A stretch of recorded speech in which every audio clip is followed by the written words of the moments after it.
Good Thursday evening, Vol fans. We're just 3 days away, 3 short days away from the Vols kicking off the season against South Carolina. Still waiting on news about Cade Mays, even though it doesn't look good at this point. And we have a depth chart, but I don't put a whole lot into that. Welcome to the 95th edition of Talkin VAWLS Live. The songs how like me, poets at an arcade, soaking moonlit falls, unbroken plastics inundated orb that we call home, and it's night and I'm alone and I'm alive.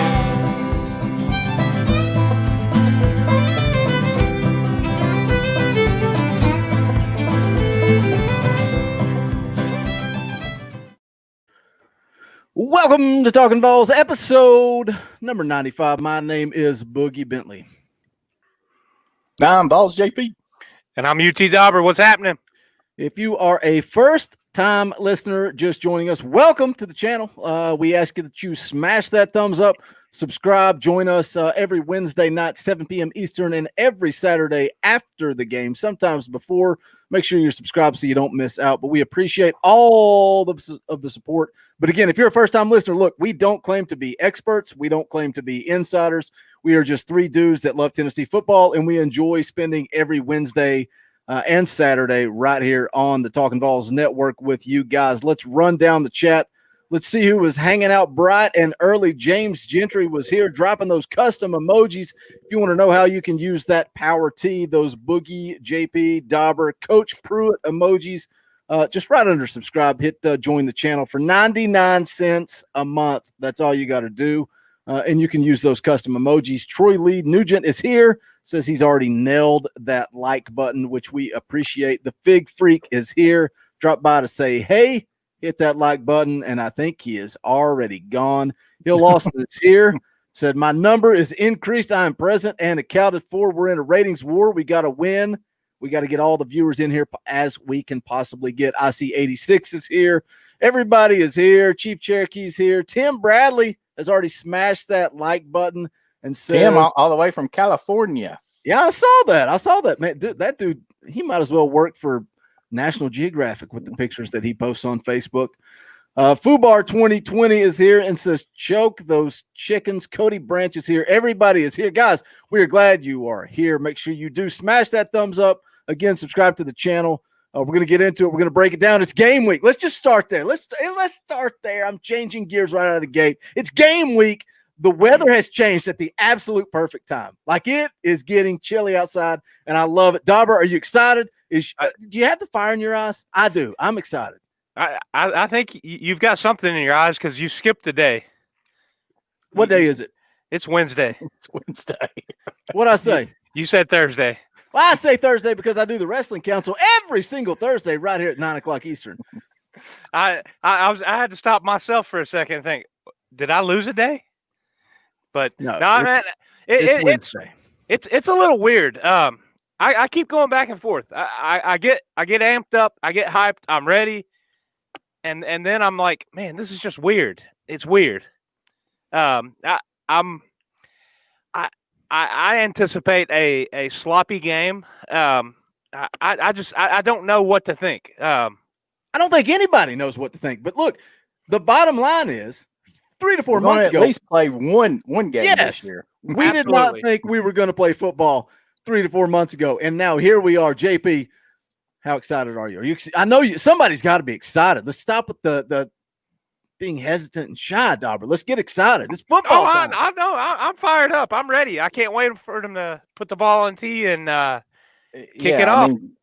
I mean, as the days get closer, I'm certainly getting more and more excited. But I'm like Dauber too. It's just weird. I guess where it's been delayed and just all this COVID pandemic stuff. I just keep on and not knowing, because I mean, Pruitt's even come out and said in his press conference the other day that they're not going to release who's playing and who's not until Saturday. So, I mean, what kind of downer is that going to be if we got like 3 starting offensive linemen that are out, you know, and then we don't even find out until game time. So it's just going to be probably a season like we've never seen before, obviously. But I said it earlier, once they announced this 10 game schedule, SEC only schedule, if somehow that we can get through this season and not have major issues with COVID and a bunch of players missing, I mean, I think for the fans that it could be one of the most exciting seasons ever, because I mean, it could be, depending on, this COVID stuff. I mean, who knows? I mean, who really knows who might show up and be able to pull out wins each and every week. I mean, it is going to be crazy for sure. But I mean, come 7:30 or come Saturday morning, when I wake up Saturday morning, I'm planning on bright and early to go get me a haircut. 10-0, baby. He's getting 10-0 shaved into the back of his head. I ain't stopping there, man. What, 13-0, whatever. Put on more steam. Yeah. Lord have mercy. We're going to break it down. Look, there's a whole lot of questions about this season, but let's hit this super chat and then we will get into it. We'll talk about it. My good friend, our good friend, he might as well be Talkin VAWLS family. Hopkins, lacrosse fan, dropping a 20. He's coming out of the gates hot early. He's like, look, I'm the number one fan. I'm dropping $20 on the boys because I'm the number one fan. He says, this is not a dress rehearsal. The boys are back for good. I'm only predicting an undefeated season and national championship. Let's go, guys, and go Big Orange. 10-0. I'll have some of what Hopkins is drinking. I'll have some of what he's drinking. He must have got off way earlier than you did, JP. Yeah, literally. I just walked in the door. What's up, Hop? Appreciate it, buddy. Oh, man. Yeah, we appreciate the support. Anybody that wants to guarantee your chat is read on there, just drop a super chat down below. But that's not what it's about. But we do appreciate it. But we are here to talk football with you guys. But what about, I mean, you talk about dedication, UT Tanner on his honeymoon in South Carolina and tuning in to Talkin VAWLS. Now, that is awesome right there. And I think, is today your birthday, UT Tanner, or was it yesterday? Either way, happy birthday. Congratulations. Yeah, the whole family. That's awesome. That's awesome, though. He's taking time out of his honeymoon. Now, I don't know what his wife thinks about that, but right there is dedication. Appreciate it, UT Tanner. Hope you're having a great time. She probably is. Too. She probably is. And that makes it even more better. Yeah. The whole family's here. Blitz 621 says, free Cade Mays. I guess let's start there. We were talking about it a little bit off air before we went live. Obviously, he's been released by the NCAA. Now it comes down to the SEC. What are they going to do? I was listening to Pruitt's press conference right before we went live. He's been kind of praising Sankey and saying, he's handled this COVID thing right and blah, blah, blah. He's going to do that. He's going to make the right decision. And then he made some weird comments in the press conference, almost like if the SEC doesn't comment, then clearly Cade Mays is good to go. So we're going to go ahead and play him. It was weird, this press conference today. Very weird. Very weird. Yeah, it's definitely Sankey is he threw out the old the rules that we have are the rules that are in effect this year deal. So it's kind of vague in a sense as well, because generally, especially with the NCAA, they say it's a case-by-case basis. Everything is in the best interest of the student athlete. And the vibe I'm getting from Sankey and all of this, it's not about Cade Mays. It's not about this young man and the season that he's either going to have to sit out or play. It's not about the situation that he has at or with the University of Georgia and his family and the incidents that have gone on there, because it can't be, because that's a no-brainer to me. The young man was in a situation that needed to be fixed and has an outlet to move back closer to home to play with his brother. And I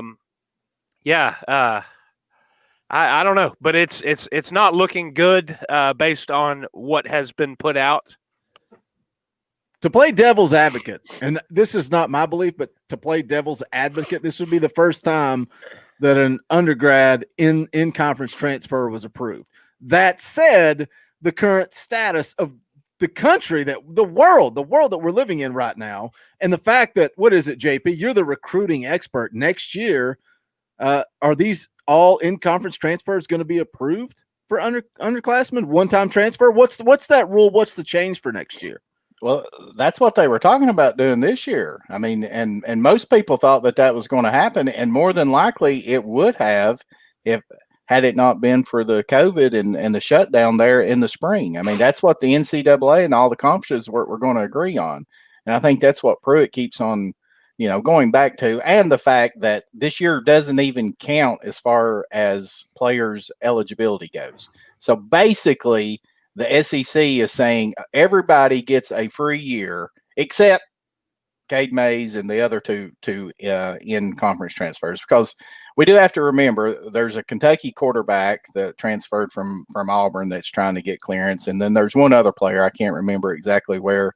Maybe it's the guy at Ole Miss that he tweeted out some pretty negative comments towards Georgia and Kirby Smart. So I think that he is the other one that's trying to get immediate eligibility this year. So there's three of them. I'll just say this, and like Innocent Culprit said, it's the SEC is crooked. I mean, it's just the way it is, and you cannot tell me that if Nick Saban had a in-conference transfer undergraduate that could help him win football games this year, you cannot tell me that the SEC and Sankey would say no. It wouldn't happen. I can tell you right now, all you other teams that might be watching this, you might say I'm a sore loser. I'm just crying about it, whatever. But history proves that Saban runs this conference. He does everything. The SEC does everything that they can to make sure that Saban has an advantage, like he needs it, but he's the one that's bringing in all the money and everything. If it was Alabama, Nick Saban, Cade Mays would already be approved by the SEC. There is no doubt in my mind, and if anybody is being honest with themselves, they would agree to that as well. Oh, it makes me so happy that we're kicking off Talkin VAWLS. We're in full gear, full steam ahead. Wednesday, Saturday, another JP rant. Everything I want and more. I appreciate that, JP. I appreciate that. I think that's all we can say about Cade Mays, though. I don't see it happening. I don't think he takes the field. Like, I got a little excited when I saw that the NCAA cleared him, but at the end of the day, that doesn't matter. It all comes down to the SEC, and I just don't see it happening. Going back to Coach Pruitt and his press conferences this week, he was pretty, I would almost say, transparent, and maybe it was intentional, going back a few weeks ago when he talked about the 40-plus kids being in quarantine and they couldn't even run practice. Maybe that was a little bit of a jab, about the contact tracing and everything that Tennessee was having to deal with. But now we're in preparation mode for South Carolina. All that is shut down. He's not releasing information about COVID, guys in quarantine, none of that stuff. But the rumor mill indicates that the last couple of weeks of testing have gone well.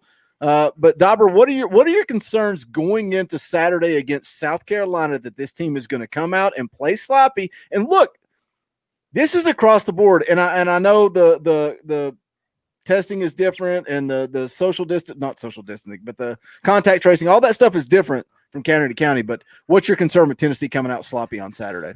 I think that's a likely possibility. We've seen a lot of injuries in the NFL where they've had no preseason, and it's going to be the same with these colleges teams. I think you're going to have poor execution offensively. You're going to have missed tackles defensively. There's potential for fumbles, guys that haven't been hit in practice, or guys that they've been limiting being hit in practice because they've had to miss 2 weeks. Back to what you're talking about, Pruitt, and kind of limiting info coming out now. What do you think about? Oh, Well, if you want to change gears, we can definitely go down that road. What, we can the depth chart? Yeah, we can talk about the depth chart. The depth chart. It's right there. That depth chart means absolutely nothing. And yeah, I cut off special teams and the name pronunciation.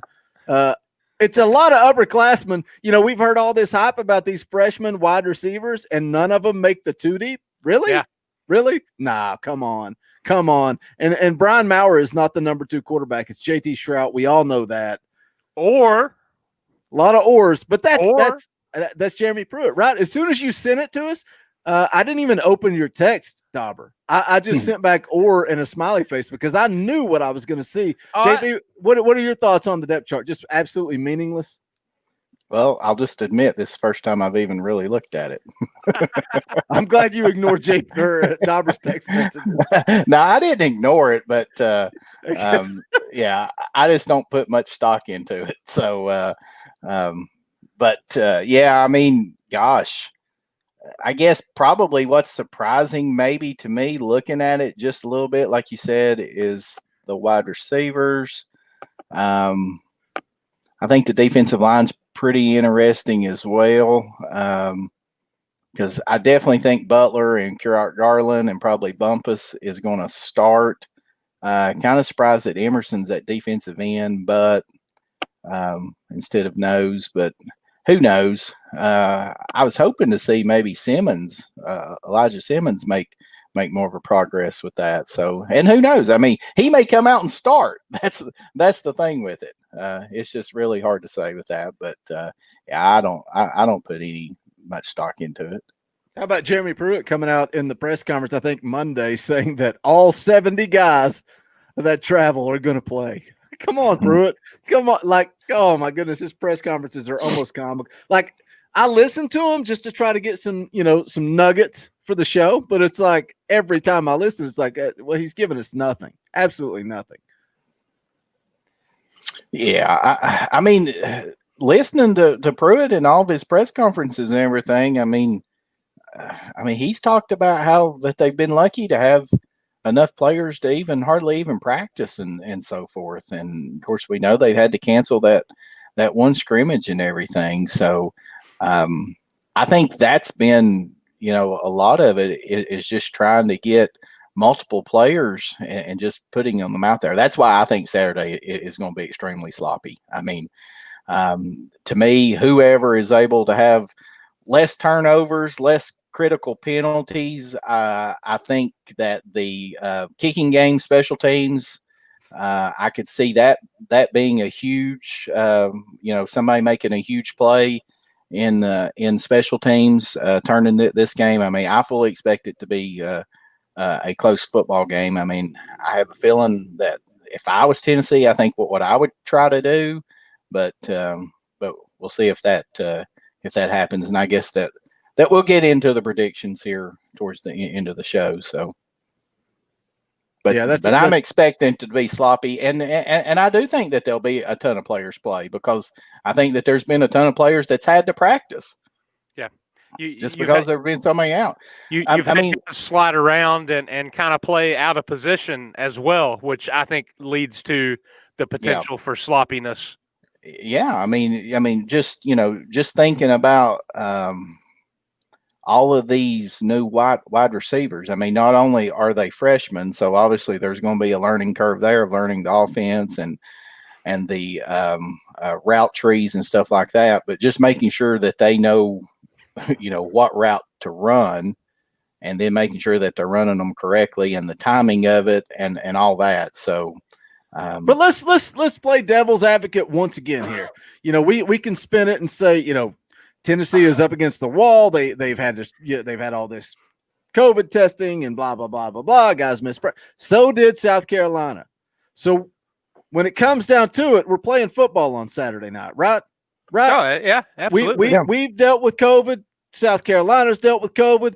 I think that this football team has more talent. I think this coaching staff is better. I agree. So what's the excuse? Let's go play football. Like Dauber said, let's put the foot to the leather and let's go play and let's beat them because Tennessee should have more athletic ability, better coaching. There's no excuse. Let's go win the football game on Saturday. Dauber.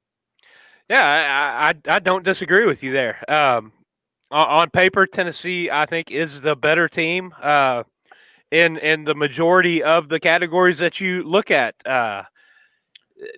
Defensively, South Carolina is going to press Tennessee a little bit. We got to see how the offensive line comes together. If we can block and give whoever's quarterback, more than likely it's going to be JG. If we can give him some time, if the running game can be established, South Carolina has a good secondary, and that's one of my worries is we are going to be playing a lot of young guys at the wide receiver position. You were talking about running the routes, learning the plays. One of the big things is blocking as a wide receiver. Are they going to be able to get downfield or come inside and chip a backer or whatever to help open a hole up? It's all these little things, and then like we talked about at the beginning, it's been such a weird off season leading up to the season. You've missed all of spring camp, had an abbreviated fall camp. The adjustment of not having those couple of out of conference games at the beginning of the season to kind of get tuned up and work out all the kinks and all that, jumping right into the SEC. Of course, our out of conference games last year didn't help prep us for anything because they just showed more flaws than anything else. But no, I think this is a different team. I think they're still riding off momentum of last season, how they finished, and I think these guys are ready to play, and they're happy they're going to get to play. Like JP said earlier, at least one game. We know we're getting on the buses, riding over to Columbia, and putting the ball on the tee and foot to leather and getting after it. The sad thing is we say that like it's a guarantee. We're not there yet. Let's get there. Like I'm not going to feel confident that this game takes place until 7:30 Saturday night. Like there's a whole lot to deal with in getting to South Carolina and playing that game. I don't want to go down that road, though. Here's a good question from Old Town South. He says, Boogie or any of the Talkin VAWLS crew, how short of a chain do you guys feel JG is on? Do you feel Pruitt will keep him in or roll the dice on Bailey or Maurer? Look, Bailey or Maurer. Last year. I think it's Shrout. Look, here's the deal. I think if this team goes out and they get the lead early and they stay on top, JG is going to stay in the football game. If this team falls behind, they fail to move the ball or pick up first downs, then I think he's going to be on a very short leash. I think Pruitt has proven that in his time at Tennessee, that if you're not getting the job done, he will jerk you out of the game so fast your head will spin. He does not care. He will try to find the hot hand. Do you agree or disagree, JP?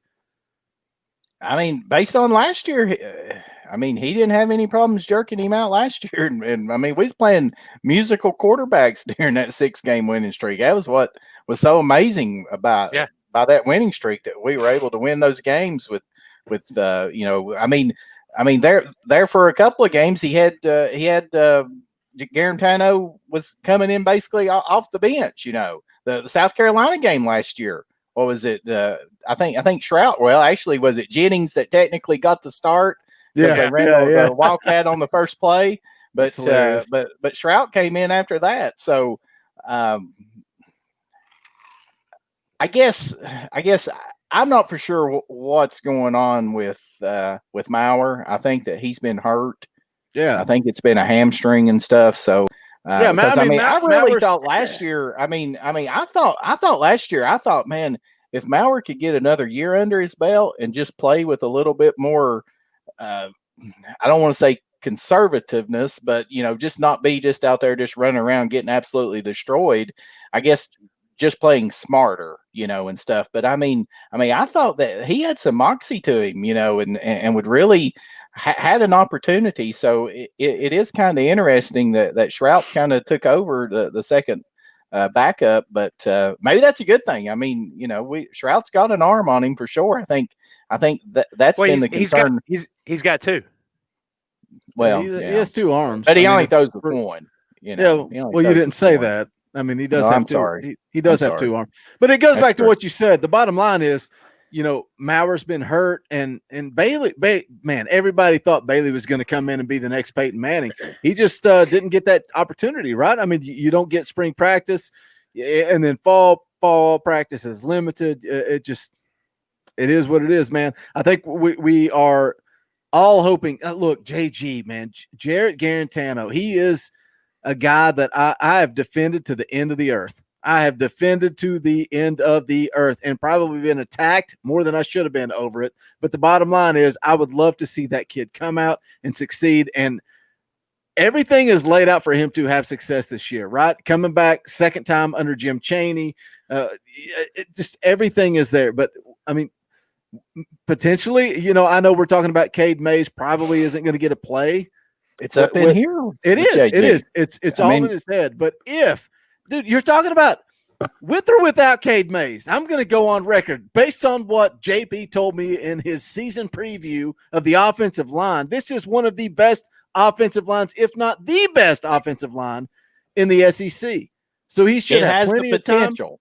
Yes. So they should be able to establish the running game, use some play action. The Jarrett Guarantano, the deck is stacked for Jarrett Guarantano to have a great season this year. The chat's going nuts because our main is in the chat, and it's just like, what the heck, man? Like, why do you guys love our main? Will he be on the show? Probably he'll come on a tailgate show or something. He'll probably be on the show at some point in time. Let me throw this out here. JP, you're saying, Mauer had a moxie. He had this. Is it just because he was a backup quarterback? No. We talked about it last year. That's the sexiest position on the team when you're struggling. Everybody loves the backup quarterback. Kid had 5 interceptions to 2 touchdowns last year. And I agree. I mean, look at how is that better than where we were? Well, and I feel like I have to rescue JP here because I made a video talking about how I thought Brian Mauer could be the future of Tennessee football, because you're talking about a true freshman getting thrown to the fire and showing potential. Well, I mean, that's why that they keep on going back to Guarantano, though, is because for all the things that he's done over the years that makes Tennessee fans basically pull their hair out and scream, is he has been able to more times than not protect the football. I mean, I think in his career, I think he's got 13 interceptions, I think is how many that he's thrown, I believe. Of course, he's fumbled some, but I mean, we all know that there was issues with the offensive line at least a couple of years ago. I mean, who's not going to remember the Florida game? What was that, 2018 inside Neyland that night in the first 7 minutes of the football game? I mean, you'd have thought that Guarantano was going to be torn in two. I mean, he was absolutely just getting destroyed. But and of course, I've got the quarterback preview coming out on Friday, so everybody be sure to tune into it. It's ready to roll. Just waiting on Friday. But talk about that a lot in that is that we just need Guarantano or whatever his name is. Guarantano. We just need JG just to make the simple plays. I mean, last year it was a struggle for him at times to even throw a swing pass out to the flats. I mean, how many times did he couldn't even complete that, or he threw it in a position where the running back was absolutely going to get destroyed to even catch the ball. But it's his progressions too, and then making the right read and so forth like that. That is my biggest gripe with him. It's almost like pre-snap, he locks in on whoever and says, "I'm throwing to Callaway," and then takes a snap. And he does not take his eyes off Callaway or whoever it is. and forces the ball. Yeah. And, I talk about this in the preview. You might as well just put that thing out there, Boogie, because I'm gonna sit here and spill everything that I talk about in the quarterback preview. But I mentioned it, and I don't want people to think that I don't think that Tennessee isn't going to miss Juwan Jennings, because I think we all think that Jennings is one of the true VFLs, and just the fight and everything. But I do wonder. It does make me wonder that not having Jennings, not having Callaway, did it perhaps hurt Guarantano, because he would lock in on those guys at certain times? Maybe. That's a good point. And because that they are gone now, maybe that is going to force him to find somebody else. The ball. Yes. Yeah, with that. But another thing with Guarantano is, how many times has he had maybe check down to somebody and he doesn't have any kind of touch on the ball, and it's like, it goes through their hands because he's throwing a 150 mile an hour fastball 15 yards or 10 yards away or something like that. So but our main Indy kid, I think is his name now. What's up, our main Indy kid? He is true, and I said it in the preview it's going to be released. Tennessee fans better hope that JG has an outstanding year. And, I'm pulling for him. I hope the kid absolutely lights it up. I hope he lights it up, and I hope that he has a tremendous year, and because it's only going to help Tennessee.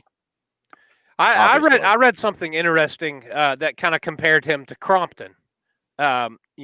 Flashes of success, some really boneheaded plays, but the constant rotation of offensive coordinators and systems really played to a detriment to his success in terms of a full career. But Crompton's final season under Chaney was highly successful, beat every team in the East except for Florida, and came within a field goal of beating Alabama. So, I mean, like Boogie said, that the deck is stacked. It's set up for him to have success. I've been excited seeing his workouts during the off season. It looks like he put on some weight and some muscle. He's been tweeting out a lot of confidence. The one tweet with the date of the SEC championship. I love it. I hope the kid comes out and has a very successful year, because if he does, that means the team's going to be successful. I don't see those from Talkin VAWLS because he blocked us, but anyway, it's probably better. It's probably better because who wants those players down there buying into all this social media stuff anyway? Like, why would he ever see anything that we ever said or tweeted? Like, maybe we're more popular than we give ourselves credit for. I won't say it happened right after I said I made fun of him for the NFL draft. So I don't know. Something I wanted to hit on. JP mentioned swing passes, and again, this podcast is brought to you by Coke Zero. Yeah, I've got one too. But, you mentioned swing passes, and something I wanted to touch on was Jim Chaney earlier in the week talked about they asked him about Eric Gray and Ty Chandler being on the field at the same time. And Jim Chaney's response was, they'll be out there all the time together. If they're off the field, then I've had a heart attack or something is wrong. So that excites me because Eric Gray is a Kamara type back, right? He's elusive. He's a guy that can make guys miss. You put him out in space, especially in the slot position with a linebacker over him. Talk about excitement, and then you've got Chaney. I think Chandler in the backfield and Eric. Look, both these are two really good SEC running backs. The question mark comes, what's behind them? But I am excited about what Chaney said and having both those guys on the field at the same time. JP, what do you think? You like that look? Yeah, I do. I mean, I do. I certainly do, because I mean, you've got to find a way to get your playmakers out there, and Eric Gray is going to be a playmaker for sure. And the speed as far as Chandler goes, it's never been an issue.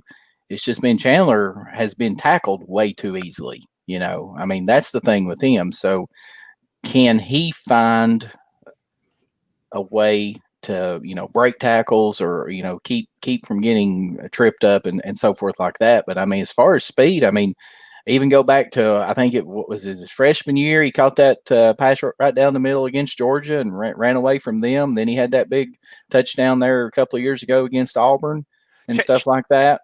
Chandler had a bit of a letdown year last year. I was expecting a whole lot more from him. Running the ball and catching it out of the backfield. He really kind of, and I talked about that in the running backs video that I did. That kind of opened the door for Gray to kind of come on at the end of the season, which Gray struggled early. It got to SEC play and really didn't get onto the field. And I think that had to do with him not really picking up coverages and blocking out of the backfield. Yeah, I don't know if Peterson is going to pan out. No, I heard, that's why I was just replying back to Troy. I heard that he was a non-factor. So yeah, I'd say reading the tea leaves there, I could see him this being his final season at Tennessee, quite possibly. Yeah. We're going to get ready to move forward into the South Carolina game predictions, all that fun stuff. We got 45 people watching on YouTube. We appreciate you guys being here. Make sure you do hit that thumbs up. It helps the random analytics of YouTube.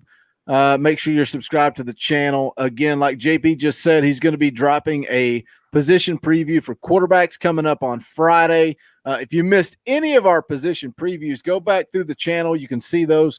We broke down every position group in detail.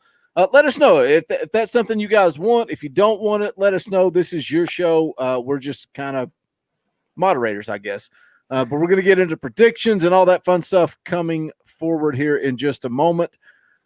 I guess a question I want to ask you guys. I want to put you guys on the spot. Give me an offensive player and a defensive player that piques your interest. And this doesn't mean this is your offensive MVP, your defensive MVP. It doesn't mean anything. This is just a player for any random reason you want to choose this person that they pique your interest. Dauber, what do you got? Offense and defense. And give me a little bit of why. You don't have to go in depth. Just give me a little bit of the why. I'm going to go with Elijah Simmons defensively. I think the upside that he has is huge, just like his stature. We saw a little bit. I think he got in 3 or 4 games to maintain his red shirt or all that last year, but he's a big dude, and he is a strong young man, and I think if we can get him to fill gaps and maybe double teamed and take on a few guys, that is going to let guys like Henry T come in and clean up the play. That's you need your defensive line to get penetration and to take on 1 or 2 guys. That way your linebackers can run free. Offensively, I'm kind of excited about some of the wide receivers, but it's kind of an unknown, especially with the youth. I think I'm gonna go with our main there, Eric Gray. I mean, he's a dynamic threat with the ball in his hand. He can take it and like you said, Boogie, earlier, very Alvin Kamara-like, just such a weapon. Once he kind of got over the making 47 moves and using the turbo and the truck stick and all that, and 47 spins and put his foot down in the ground and made one cut, he was more successful last year. And I'm really excited to see him progress and see him work in tandem with Chandler. Like we just talked about, I think Chaney is going to use both of those guys and build the offense around that, which will in turn help JG. You get those guys rolling, that takes pressure off JG, and then he's going to get those young wide receivers involved. So it's just a snowball. It's a snowball, and it's going to start with Eric Gray running the ball and being successful. I want to kind of piggyback on that and talk about Eric Gray. I listened to his press conference this week, and he talked about that. He talked about learning. Like, they asked him what he learned from his freshman year until now, and he talked about, how fast the hole closes, and you have to hit the hole fast. You can't sit in the backfield and dance around and wait for things to open. You have to hit the hole and trust your lineman. And I think we are going to see tremendous growth in Eric Gray this year. But same question to you, JP. While we have 49 people watching live, guys, make sure you do hit that thumbs up. Subscribe to the channel. Talkin VAWLS live every Wednesday night, 7 o'clock Eastern time, and also every Saturday immediately following the game. But we're going to do a special tailgate show this Saturday. We're going to go live at 6:30 p.m. Eastern time. We're going to hang out with you guys, maybe drink a couple of beers and talk about the game ahead. It's laid back, it's fun, and then we will go live immediately following the game for a recap and get your opinions on that. But JP, what player on offense and defense piques your interest this season? Well, right quick before I get into that, I think that having Jay Graham as the running back coach is going to pay huge dividends for Tennessee this year. I think that, I think what's his face? His name's left me. The one that went to FSU, Johnson, running back coach Johnson. Yeah, last year. I mean, I think he was a pretty good coach, but I mean, I think Jay Graham's proven himself. I mean, he's played the position. I think that speaks volumes. So I think that you're going to see a tremendous year out of both of those running backs. But as far as defense goes, the player that I think that I'm going to look for, and I really got two of them, but I guess I'll stick with you can Roman. Cheat. No, you can cheat. Do whatever you want. Yeah.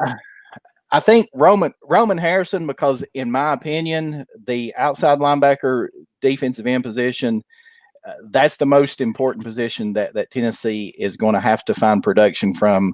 That is lost from last year because Darrell Taylor, graduated, got drafted to the NFL. He had 8.5 sacks, I think it was, second in the conference. Where is that going to come from? Because if Tennessee cannot get consistent pressure, then their cornerbacks are going to be out there, and it don't matter how good of a cornerback or defensive back that you are, you can't guard them forever. So that position is going to have to find somebody that can step up, and maybe it's by committee. And what I was going to get to next on that is defensively intriguing to me is Banks, Jeremy Banks, because I think if they have enough confidence to feel like that Banks can step into the inside, then I think that could allow them to put Crouch back to the outside where he played last year, and maybe where he's had another year underneath his belt, that he can improve on that and be one of those blitzers and persons that coming off the edge that can get to the quarterback. Because to me, that's going to be the key for Tennessee's defense. I think pretty much everything else is probably, I mean, even though that we're losing Nigel Warrior, I think that we can make it up there. I think the defensive line is pretty much intact. And this is all considering that everybody's available to play and all that jazz. But the pass rush is where the defense is going to have to find help from what we had last year. As far as offense goes, I'm going to go with somebody that's, not a sexy position, I'll say, but somebody on the offensive line. And that's Jameer Johnson. Looks like he's up over 300 pounds now. He's been able to keep that weight on. I mean, I've always loved the nastiness, mean streak that kid's got. I mean, he is just, he don't back down from anybody. And he's been playing in the SEC at probably 270 pounds, which is absolutely unheard of. So if that kid, if he can keep his weight up throughout the season at 300 pounds or whatever, I mean, I'm really excited about that. And we might say, well, we got Darnell and we got Wanya Morris and everything, but from what I'm hearing, Wanya Morris hasn't even hardly practiced this fall because of the contact tracing. So, I fully expect Johnson to get to start Saturday night. I fully expect him to be starting left tackle come Saturday night. I definitely think that he will be. I'll be surprised if he's not. So I'm just excited for Johnson. If he can keep his weight up, I think that he could have a really good season. And I know that's not the sexy scoring position, the wide receiver, the running back, or whatever, but that's just position that I hold near and dear to my heart. No, but that's a good answer, because I had 3 different answers on offense because I didn't know what you guys were going to pick. So I wanted to make sure that I picked something different. And now I'm going to go with the sexy position and something that's stupid and something that everybody knows. It's so common sense, but I'm going to slap you in the face with it. And that's Jarrett Guarantano, because it is so in your face. It is so stupid. It is so obvious. All this kid has to do, you're talking about a great offensive line. You're talking about 2 of the best running backs in the SEC. Everybody, they're the sexy running backs that everybody's talking about. And yeah, you can say, well, what do you got at the wide receiver position? What do you got at the tight end position? Definitely concerns me. But all we've heard about the wide receivers is how great these freshmen are. And, I think Palmer's going to get the job done. And you have plenty of wide receivers on this roster that can do their job. Can Jarrett Guarantano do his job? You don't even have to come out and be a world beater. All you have to do is simply protect the football, deliver it on time, and don't turn the ball over. That's all you got to do. Don't turn the football over. That's all you got to do. I don't think JG is wired to be a guy that's going to come in and take a game over and dominate. I don't think that's in him. That's not the style of play that he has. I really, you've never seen him come in and do that. So I think that's what he has to do. He has to play within himself, and I hate to use the word maintain as quarterback, but really that's what he has to do. And that's why I think if they come out and they beat South Carolina and they carry that momentum and they continue to win, he is not going to lose that starting job. I think the bottom of the barrel, maybe 200 yards passing, no interceptions, maybe a touchdown, manage the game. That's all he's got to do. Feed Eric Gray, feed Chandler, to let those guys do what they do. Let this defense go out and play. And I think, but for me, the position that piques my interest the most is the quarterback position. Can Jarrett Guarantano go out and do that week in and week out in a 10-week SEC-only schedule? That is a huge question mark for me. Can he do that? So the one thing I want to see from him, though, I want him to step up and be a senior leader. I want him to be vocal and to lead that offense. But I'll tell you what, from my standpoint, I think he has led that offense. I think you saw that in the games where Brian Maurer came in and where Shrout came in. And if they threw a touchdown, he was the first guy to high-five them, hug their neck, and praise those guys. I think he showed a lot of a lot of leadership last season, even coming off of the bench or after getting benched. I really do. I think he showed that leadership quality. Yeah, and I mean, I certainly agree with that, but I think maybe what Dauber's getting to is just seeing him take command in the huddle, and seeing more of him being more vocal and getting on players, after the play. Hold them accountable. Them accountable. Yeah. Whenever that they don't get lined up right or something, and after that play, chewing them out or, telling them, you got to do this or, you got to do that, pointing them in the right direction, so forth like that. I think that's what that I look more for. I mean, yeah, he can be on the sidelines cheerleading and at the end of the game, saying all the right things and stuff, but do it during the game. We'll see what happens on Saturday night in South Carolina. My defensive player, probably a little less sexy, Trayvon Flowers. And, I did the defensive backs preview and JP commented on it. And it was JP made a great point that I didn't make in my video. And that is, can Flowers stay healthy? Because every time he starts to kind of build some momentum, he gets hurt. But I think he's a guy at the safety position that this football team needs to kind of lean on, especially with the absence, they're losing this year. You're going to have to lean on this kid, and hopefully he can stay healthy and have a good season. But I would like to see Flowers. And, I could go with JP and say, you got to get pressure from the interior and all this different stuff, not to toot my own horn and talk about this defensive backs preview anymore, but I think if the corners can lock down the outside, that is going to open so much more of what Pruitt can do on the inside with linebackers and, even bringing Schamberger from that nickel position, dialing up blitzes. But the bottom line is you have to be able to get pressure without dialing up blitzes. You got to find a way to get pressure from your linemen and only your linemen.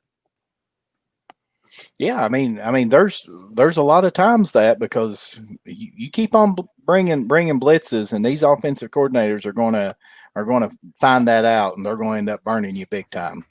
You've got to be savvy with your blitzing and so forth like that. So, certainly, if you can get pressure without blitzing, it only helps you because that's just that's more guys that you can put into coverage and stuff like that. So, that's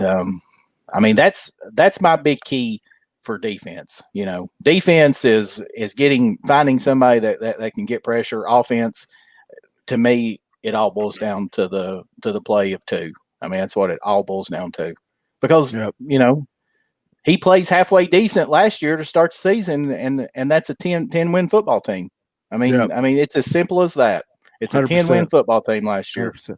And I never thought going into this year that we would be talking about replacing Nigel Warrior, but it is what it is. Like, that kid stepped up last year. He played. I thought he had a great season, and I don't know that can this Tennessee football team find a way to replace him. We have 56 people watching in the chat. We're glad that you're here. We go live every single Wednesday, 7:00 p.m. Eastern time. Come hang out, and we kind of build to the game coming ahead on Saturday. And then on Saturdays, we go live immediately following the game. So make sure you subscribe to the channel. Hit that thumbs up. It does help the analytics of YouTube.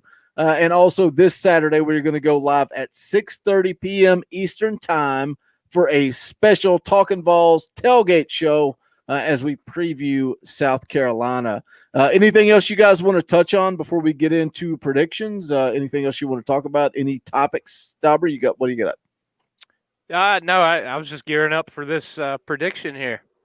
Yeah, we're about to wrap this thing up. We're getting close to the hour mark. I mean, if you guys are dropping super chats, not to shill for money too much, but there is a $sign down there in that comment section. If you're throwing money at us, we'll stay live all night long. I'll talk Tennessee football till 10 o'clock at night. But if not, we'll go an hour. I got a family. I got stuff to do. It's all good. I'll go upstairs and go to sleep. But if you want to drop some money our way, hit that super chat button. We greatly appreciate it. Hopkins, lacrosse fan.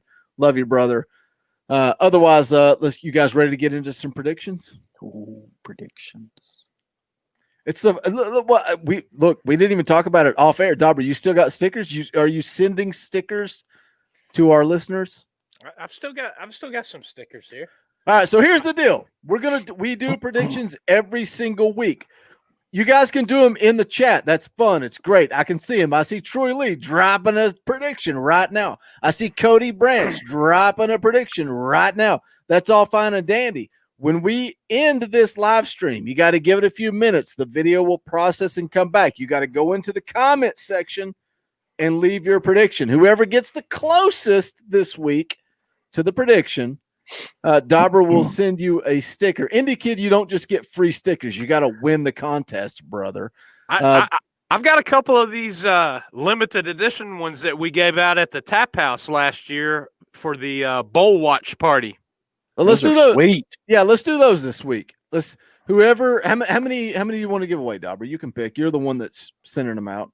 Whatever. I don't care. Show them again. Show them again on the screen there. They're so great. Let's give away 3. Let's give away 3. 3 closest making predictions. Again, you can do it right now, but you got to come back in the comment section after we process it. Sean Calvert says, still have the T-shirts. Yeah, we do, my friend. Do you want me to show the T-shirts off? Oh, those T-shirts are banging. Yeah, let me pull these up real quick and I'll show them. We have a new design. We just dropped a new logo. All the links are in the description. If you guys want merchandise, you can go check it out. But all those links are down there. But I'm going to go ahead and show the new logo that we have, and that is the official Talkin VAWLS State Pride merchandise. It's a brand new logo that my stepbrother designed. It's available in the 3/4 sleeve baseball shirt in multiple colors. When you pull up the link, it's bonfire.com/talkinvols5. Again, the link is in the description. It's available in several different colors, but you can also go over here and click on the T-shirt, which is available in several different colors, all kinds of sizes. But again, it's that great new State Pride logo, and you can also get it in a hoodie. So it's all available on one campaign drop down. The links are in the description, but yeah, that's the new merchandise. Also, as you can see, the shirt that I'm wearing right now, I've got the generic Talkin VAWLS logo hoodie that's available. All that good stuff is down there. You can check it out. All the links are in the description. We appreciate the support, whether it comes through super chats, merchandise, all that good stuff. We love you guys. This is your show. Sandy drops a $5 super chat. Doesn't say a word. Just says, here's a tip for the working man. We appreciate that. And thanks. Sandy. Need to stay tuned for this right here, though, too. Yeah, I think we're going to drop that. Yeah, show that off, Dauber. It's a brand new Talkin VAWLS State Pride logo hat that we are only going to drop probably for, I'm thinking a couple of weeks, maybe 2 weeks. I think we maybe drop it for 2 weeks. I've got one here too. It's available in a couple of different colors, a couple of different styles. But that's not like the T-shirts. We're going to give you guys a couple of weeks to buy that, and then it is gone. That's it. That's it. It's going to be gone forever. So, but be looking for that coming up in the future. We ready to get into some predictions? Let's roll. Let's roll. All right, let's put JP on the spot. Tennessee, South Carolina kickoff this Saturday, 7:30. What is it? SEC Network? Yes, I believe Dauber, so. you should probably write down these predictions. All right. All right. Get it. Get it. Go get it, JP. I mean, in the craziest of all seasons so far, I mean, like we talked about, nobody knows. So, I mean, these are just off the wall stuff. I mean, there's really no way to handicap the game that I can think of because we don't even know who's actually even going to be eligible to play with that. But all things considered, I think Tennessee has the better talent, the better coaching staff. I think that they got consistency because they got both coordinators back. South Carolina's got a new offensive coordinator. They got a new quarterback.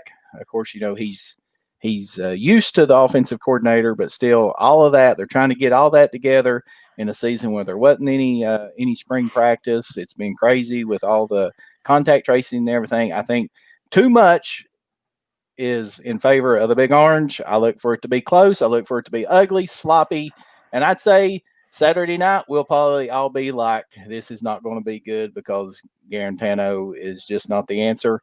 But Tennessee finds a way to win it, the first game of the season, and they will win the football game 20-16 over South Kakalaki. Oh, goodness gracious. Will Good drops a $3.99 super chat. You guys have no idea how much that means to us. We appreciate the support and all the money you throw our way. He says, GBO, it's time, boys.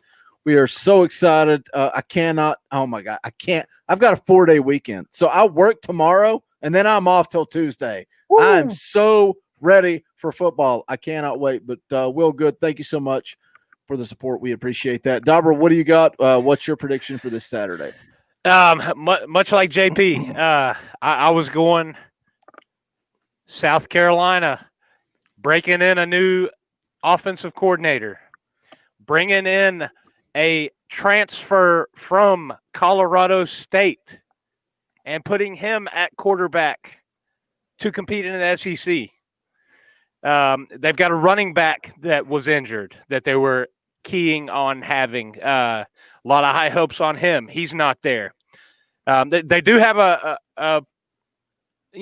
SEC talented defense, but looking on paper, this Tennessee coaching staff, this Tennessee roster, in my opinion, is more talented than South Carolina. But with everything that has been thrown around, with the upheaval and changing of the schedule, with all that's gone on, contact tracing, guys missing practice, I said it at the top of the show, it's going to lead to sloppy play, poor execution, missed tackles, but the Big Orange still comes out on top. I think it's going to be a little bit – it's going to be close for a while, but I think Tennessee comes on strong at the end. I'm going 28-13. All right, guys, make sure you are leaving your predictions in the chat, but also more importantly, if you want to qualify for the Talkin VAWLS stickers that Dauber is going to send your way, make sure you let this video process. It's usually like 30 minutes to an hour. That's it. Come back, leave a comment. If you've not done so yet, make sure you smash that like button. But come back, leave your predictions in the chat. We will greatly appreciate it. My pick, what are you laughing at? What are you laughing at, JB? Innocent culprit. Oh, yeah, I'm not even looking at it. I'm focusing on my pick. I got to make my pick. The reality is we have no idea what we're dealing with. Like, that's what makes this so crazy. Like, it's with COVID and the contact tracing, like, we have no idea. Like, we legitimately have no idea. The media has not been at practice. We are just guessing. But when it comes down to it, nuts and bolts. Let's look at the nuts and bolts. This Tennessee football team should have a better coaching staff. This UT football team should have better talent. We are living in a crazy world, but I don't care if we don't have spring practice, we don't have fall practice. None of that matters. Vols roll 24-13. Mark it down. You heard it here first. That's my pick, 24-13. Dauber's going to jot it down. But again, guys, come back here in about an hour. The Indie Kid says, wrap it up, Boogie. It's time for AEW. Yeah, it's on my TV right now. I'm seeing Miro on my screen. If you like professional wrestling, come back tomorrow night, 9:00 p.m. Eastern time for the Wrestling Council. If you don't, that's fine.